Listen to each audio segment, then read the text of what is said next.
Hi there everyone, welcome back to my channel. Now today for Final Fantasy TCG I wanted to talk about some cards that are older and honestly some people just haven't been able to let go of since they came out back in Opus 1, 2 or 3, and I wanted to kind of highlight some of those cards because I get requests from a lot of people that ask me to make deck profiles with some of these cards, and honestly with some of them I've tried, I really have, but the game has changed so much since these cards had their heyday that it's very difficult to recommend them now, and I wanted to kind of go over some of them. Some of them are very close to my heart as well, so it depresses me to kind of highlight these, but show you guys why they may not be as useful now as they were then. As always, don't forget to check out all of the social links in the description box below, including my Discord where we talk about Final Fantasy TCG, Dissidia Opus, and loads of other things, and my Patreon where if you want to support the channel further, it will grant you early access to all of my videos as well as some extra features including some shout outs to you at the end of every video,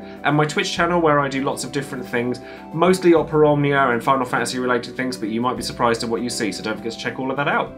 Now the first one of these cards that I want to talk about isn't actually just one card, but I get requests to build a deck out of these guys so frequently and I really wish I could make them work, and it's the Type 0 units from Opus 3. I've highlighted 7 here in particular because I think that she has the most likely ability to be used outside of Type 0, but even then it's very, very difficult to get them to work.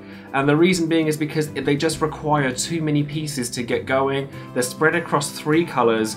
It's so difficult to just be able to make them synergize in the right way, and like some of the backups clash with others and it can just end up being a real mess. With any of these that I mention, however, I would love to be wrong, and I would love for someone to show me a deck list with some of these cards that they can go, I want a tournament with this deck and you are completely wrong, and I would love to see that. 7 on the other hand I think at best can be used as a cheap alternative to Y'shtola, because Y'shtola is very hard to come by these days and 7 obviously isn't. Now 7 is nowhere near as good as Y'shtola, obviously. Y'shtola has a price tag like she does for a reason, but 7 at least can be used for that. But in general, the Type 0 engine, I've just, even when they came out in Opus 3, I can't get them to work, and I honestly would love for somebody to figure them out better than I can. Now the next couple of cards that I'm going to talk about actually speak about the way the game itself has changed, and that's because it has sped up significantly. Cards have come out in recent months where they do something when they come in, they do something when they leave, they do something as they're there, they have a passive ability that affects everything, and sometimes it's just so much going on that you look at some of these older cards that people have really latched onto and they just don't do as much. And the first one I know is a very, very hot point of contention is Minwoo. Now I remember Opus 1 and 2, Minwoo was like the card on everybody's lips. Everybody was hating on Minwoo, it was crazy. And honestly, even now, people do still run 1 to 2 copies of Minwoo in certain decks, particularly ones that feature Warriors of Light. Now, I don't have an issue with that per se. However, if you speak to any high-level competitive player, they will tell you that Minwoo doesn't work. Now why is that, you might ask? Now Minwoo is a purely defensive card. It also has no come into play effect. It doesn't actually affect the board in any way when you play it. So when you play a 3 CP backup, which is quite expensive, you know, in this day and age where speed is of the essence, it's not actually pushing you any closer to winning. When you play Minwoo, it's just a backup. You're right, it can defend you from certain things, but there have been multiple times where I've played against Minwoos when I've run a lightning deck, for example, that would really not like how Sid get negated, and I've still won. Yes, it's irritating. It's really irritating. There are certain things that do get shut down entirely by Minwoo, but not enough of them to make it worthwhile. Aerith from Opus 3 actually fits this build quite nicely as well. I've guilty as charged. I've actually recommended these cards in the past if you really hate certain cards, and that still stands. If you hate Fusoya, then run Aerith or Minwoo, but generally speaking, you have to just bear in mind that when you're playing cards, what you want is for them to push you closer to winning, not push you further away from losing. And that's a very, very key aspect of any card game, or any game in general. The aim of the game is to win, not to not lose, if that makes sense. So Minwoo is definitely a card that I think people have really held on to for a long time, and cards like it, like Larsa or even Cecil, and it's honestly just becoming harder and harder to recommend playing cards like that nowadays. Now this next card, similarly to what I was talking about with Minwoo, I actually hold my hands up and guilty as charged. When this card came out, I sat there and said, oh my god, it's busted, it's the second coming, it's ridiculous, and I was so wrong. And that's Opus 3 Deleter. When this card came out, you read it and you're like, how do I kill this thing? I can't do anything to this. But, like Minwoo, it is a 5 CP forward that doesn't actually do anything. It stops your opponent from doing certain things, but there are loads of ways of untargeted removal now. Like, you've got to remember, Famfrit is one of the most popular summons in the game, and if Famfrit takes out Deleter, you have lost so much value, it's ridiculous. Because you having to pay into 5 CP for Deleter, if you're going to do it early at any point so that you could try and set up anything to, like a wall, then it's just going to get broken, and late game, you're wanting to push for the win, not have this kind of wall character that doesn't actually wall as well as he looks. So honestly, while I sat there and I said this card was crazy and it was busted, I think it's definitely time to let it go. Although I must admit, I have seen copies of this card do very well in tournaments over the past 6 months or so. Friend Martin actually played it very, very well in a couple of tournaments that I'd seen him at, so including the Grand Open that I did commentary for last year. So honestly, again, I would love to be wrong about these cards, so if you think that I'm wrong, then sound off in the comments below and tell me I'm an idiot, and tell me that this card's amazing, and all of those good stuff. Now the next card I want to talk about is Aman. Now Aman isn't a bad card at all. It's on curve, it does something when it comes in, it has a persistent effect.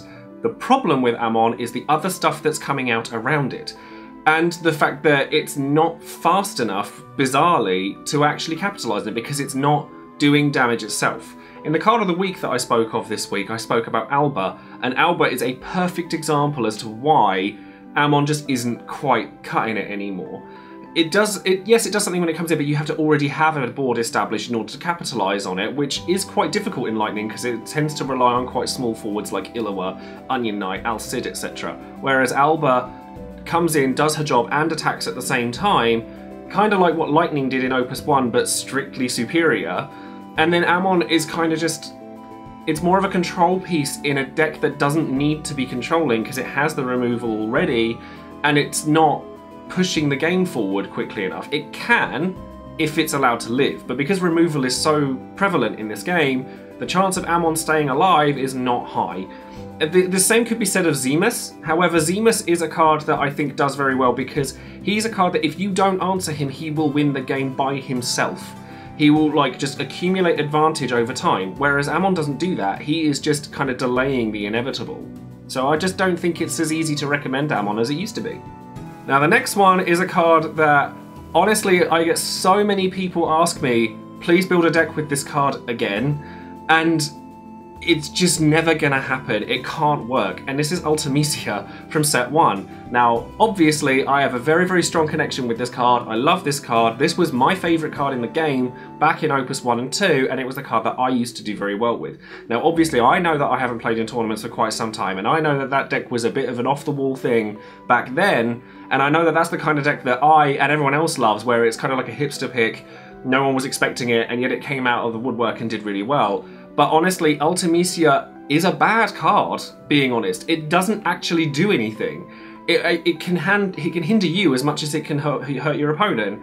If your opponent has got an advantage over you, then there is no reason to play this card. And yet again, she's a 5 CP forward that doesn't do anything when she comes in. She has a lingering effect, but there is time for your opponent to remove her before they actually have to start doing anything. So at worst, she's an irritation. The only thing that I thought could work with her is a combination of her and Twilight Odin, where their stuff comes in dull, your Twilight Odin isn't a forward when it comes in, so it doesn't, and then you can kind of attack, kill something, and then everything that comes in dull and then dies. But it's just very, very expensive, and then you end up with so many problems, and Lightning Water can be a bit iffy at the worst of times, although if somebody can make this card work, please tell me, because I would love to go back to this card, because honestly, this is like my nostalgia vibe just ringing out in my ears. So if you can make Ultimecia work, then send me a message and let me know, because I do love the card and I'd love to be wrong about her. Diving back into Opus 3, a card that I see a lot of people really try and use, and I just don't think there's any reason to anymore, is Light Zidane. Light Zidane, again, isn't a terrible card, it's just value, but that's all he is, and he's not as good a value as other cards that have been released since he has. The best example is Goldes. Goldes is the same cost.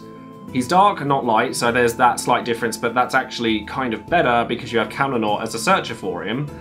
He's stronger, he's 8k instead of 7, and his on-death effects are probably always relevant. Well, there's never something you can't do. If you know, he can block things that are 13k because you can obviously block, and then on his death effect you drop the guy's power by 5k, which adds up to 13. Or you can use him to pull back monsters like Cactars or Flans, anything like that that's useful. Or you can just, at worst, make your opponent bin a random card. There's just very little reason to use Zidane, especially when considering we have 2 other Zidanes, one of which was in the same set as this one, who are just really good cards. Like, you have one that's a pressure tool in the Opus 6 Zidane, and one that's an answer tool in the Opus 3 Wind Zidane. They're both very, very good, so I just can't recommend this card anymore.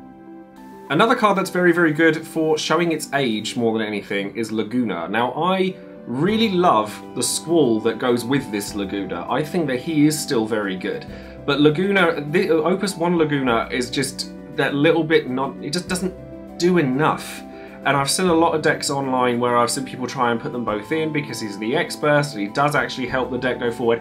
However, the problem with Laguna is that there are better alternatives to him. There are so many good Dull and Freeze mechanic based forwards in Ice that you just don't need this guy. And even if you're absolutely desperate to play Squall in Laguna, I had this issue a couple of days ago with a friend who absolutely adores Final Fantasy VIII and has to run Squall, then run the Squall that goes with this one, but run the Laguna that searches for him. You know, in Opus 8 we have another Squall coming out that is actually really quite good, and you have a searcher for him in Laguna.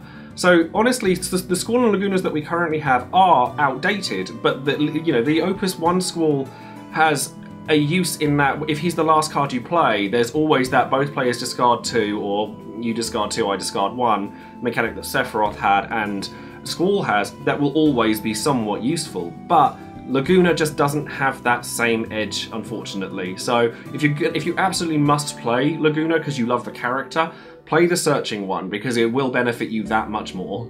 And then the last card that I want to talk about is kind of depressing because it's still actually a very good card, is Vivi from Opus 3, the legendary one. It's not a terrible card in and of itself. There are better alternatives in the backup Vivi, in fact, that's 2 CP from the same set and is common, but because it's an EX burst that deals damage, it can actually be really useful in warding off early aggro, whereas this Vivi is more, you have to wait until your opponent has done something before you can use CP on it, and it's not very good anytime after kind of turn 2 or 3, because your opponent never keeps their hand that high, and if they have, killing off one of their forwards isn't going to make that much of a difference. And there are so many forwards that there's cards, not even forwards, that do damage as they come in. Black Waltz is a good example, Vivi Common is a good example, Irvin is a good example. There's loads of really strong backups and forwards that can do what Vivi does, but just does it with a much better efficiency.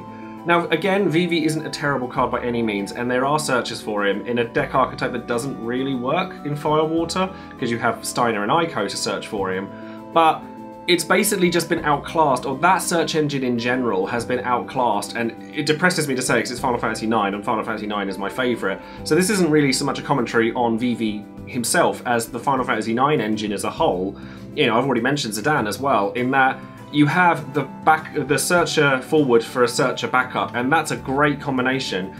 But even in Opus 4, we had Setzer and Gestalian Emperor Sid do the same thing, but Setzer does something after you've played him, and the things that you search for tend to be better, like Dadaluma or Celes or Locke.